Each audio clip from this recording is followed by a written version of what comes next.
Viewers, welcome back to my channel real blogger Soumi চ্যানেলে তোমাদের জানাই সবাইকে ওয়েলকাম। অনেক অনেক ভালোবাসা দিয়ে আজকের ব্লগটি স্টার্ট করছি।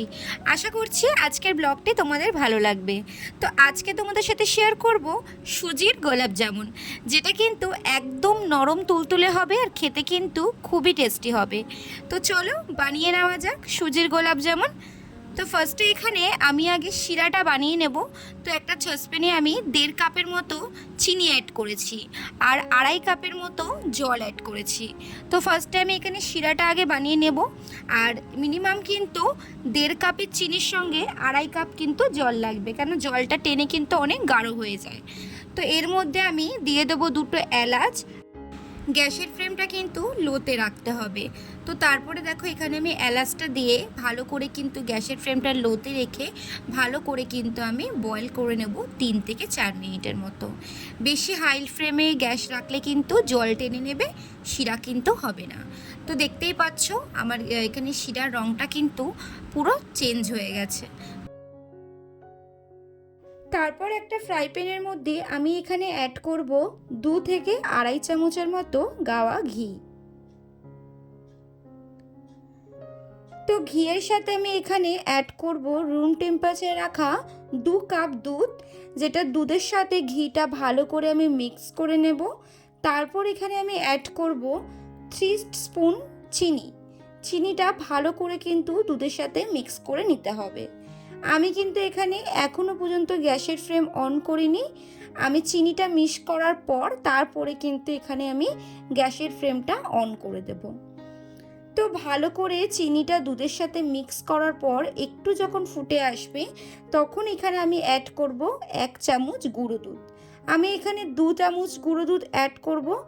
এখন আমি এখানে গুঁড়ো দুধ 1 চামচ অ্যাড করেছি, পরে আমি আরও 1 চামচ অ্যাড করে দেব। তো তারপরে সুজি দেব, আর সুজি দিয়ে কিন্তু অনবরত নাড়তে হবে। সুজি দিয়ে কিন্তু একভাবে থাকলে হবে না, সুজি এক হাতে দিতে হবে আর নাড়তে হবে আর এক হাতে। তো ভালো করে সুজি দিয়ে দেখো যাতে কোনো ডালা পেকে না যায়। তো ওর জন্য ভালোভাবে সুজিটা দিয়ে, একেবারে সুজিটা না দিয়ে অল্প অল্প করে সুজি দিয়ে কিন্তু ভালো করে কিন্তু আমি একটা ডো বানিয়ে নেব। তো দেখো প্যানের মধ্যে আস্তে আস্তে কিন্তু ডোটা আমার রেডি হয়ে যাচ্ছে। যতক্ষণ না ডোটা প্যান থেকে ছাড়বে ততক্ষণ ভাববে যে আমার ডো এখনও রেডি হয়নি। যখন প্যান থেকে ঠিক এরকমভাবে ডোটা ছেড়ে ছেড়ে আসবে তখন ভাববে ডো পুরো রেডি। তো দেখতেই পাচ্ছ এখানে আমি ডোটাকে ভালো করে সুজির মিশ্রণটাকে ভালো করে ঠান্ডা করে নেব। ঠান্ডা মানে উষ্ণ গরম থাকতে থাকতে 1 চামচ গুঁড়ো দুধ অ্যাড করে ভালো করে কিন্তু হাতের সাহায্যে আমি কিন্তু একটু গরম অবস্থা থাকতে থাকতে কিন্তু আমি ভালো করে মেখে নেব। হাত দিয়ে ভালো করে এইভাবে ঠেসে ঠেসে মেখে নিতে হবে। যত ভালোভাবে মাখবে ততই কিন্তু গোলাপ জামুন আরও টেস্টি হবে এবং ফুলবে।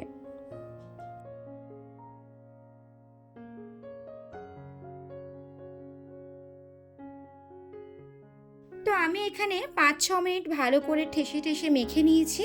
তো তারপর আমি এবার লেচি কেটে নেব। একদম ছোট ছোট করব না, আবার বড় বড় করব না, মিডিয়াম সাইজ রেখে ছোট ছোট করে আমি সুন্দর করে লেচিগুলো কেটে নেব এবং আমি গোল গোল পাকিয়ে নেব। আর মনে রাখতে হবে যখন গোল গোল করব যাতে কোনো কিছু ফাটল না ধরে, একদম সুন্দরভাবে কিন্তু একই শেপে কিন্তু করতে হবে, তাতে দেখতেও সুন্দর লাগবে আর সব কটা জিনিস কিন্তু একই সাইজের হবে। তো আমার এখানে মিষ্টিগুলো প্রত্যেকটাই রেডি হয়ে গেছে। তো তারপরে এখানে আমি ফ্রাই প্যানের মধ্যে একটু তেল গরম করে নেব। ফার্স্টে আগে গ্যাস ধরে তেলটা আমি গরম করে নিয়ে তারপরে আবার রুম টেম্পারেচারের গ্যাসটা রেখে ভালো করে কিন্তু আমি এক এক করে আমি কিন্তু মিষ্টিগুলো দিয়ে দেবো। মাথায় রাখতে হবে গ্যাসের ফ্লেম যদি হাইতে আমি করে ভাজি তাহলে কিন্তু মিষ্টিগুলো ওপর থেকে দেওয়ার সঙ্গে সঙ্গে লাল হয়ে যাবে, কিন্তু ভিতর থেকে সেই কাঁচাই থেকে যাবে। তো আমাকে মাথায় রাখতে হবে একদমই আমি গ্যাসের ফ্লেমটাতে লোতে রেখে ভালো করে কিন্তু আমি মিষ্টিগুলোকে দিয়ে দেব। আর একদমই গ্যাসের ফ্লেমটা লোতে রেখে আমি কিন্তু মিষ্টিগুলো ভাজবো। তো প্রথমে নাড়া দিলে হবে না, মিনিমাম 2 মিনিট থেকে 3 মিনিট যখন ভাজা হয়ে যাবে তারপরে কিন্তু নাড়তে হবে, কারণ সুজির মিষ্টি একটু টাইম লাগে। তো দেখতেই পাচ্ছ আমার এখানে মিষ্টিগুলো কি সুন্দর কালার ধরেছে, আর দেখতেও কিন্তু খুবই সুন্দর লাগছে। তো আমার এখানে দেখো প্রত্যেকটা মিষ্টি খুব ভালোভাবে কিন্তু ভাজা হয়ে গেছে। কালারটা কি সুন্দর এসছে দেখো। তোমাদের দেখে কি জিভে জল আসছে? তো আর দেরি কিসের, তাড়াতাড়ি যাও গিয়ে ঝটপট বানিয়ে নাও খুব সহজ পদ্ধতিতে সুজির গোলাপ জামুন। তো আমার এখানে ভাজা মিষ্টিগুলো এবার আমি শিরাতে দিয়ে দেবো। দিয়ে মিনিমাম 5 থেকে 6 মিনিটের মতো ভালো করে কিন্তু আমি এখানে গ্যাসে ঢাকা দিয়ে রাখবো। তো তারপরে আমি এখানে মিনিমাম 5 থেকে 6 মিনিট ঢাকা দেওয়ার পরে আমি এখানে গ্যাসের ফ্লেমটাকে অন করে দেবো, দিয়ে ভালো করে বয়েল হতে দেবো। আর দেখো প্রত্যেক কটা মিষ্টি কিন্তু ফুলে উঠেছে, আর প্রত্যেক কটা মিষ্টিতে কিন্তু রস প্রায় ঢুকে গেছে। তো দেখো মিষ্টিগুলো এক একটা যেরকম সাইজে আমি ভেজেছিলাম তার থেকে কিন্তু অনেকটাই ফুলে গেছে, আর দেখতে কতটা ইয়াম্মি হয়েছে। তো বন্ধুরা, আমার আজকের ভিডিওটি ভালো লাগলে অবশ্যই কিন্তু লাইক কমেন্ট শেয়ার করতে কিন্তু কেউ ভুলো না। আর আমার চ্যানেল যদি কেউ নতুন হয়ে থেকো অবশ্যই বলবো প্লিজ সাবস্ক্রাইব করে দিও, পাশে থাকা বেল আইকনটি ক্লিক করে দিও।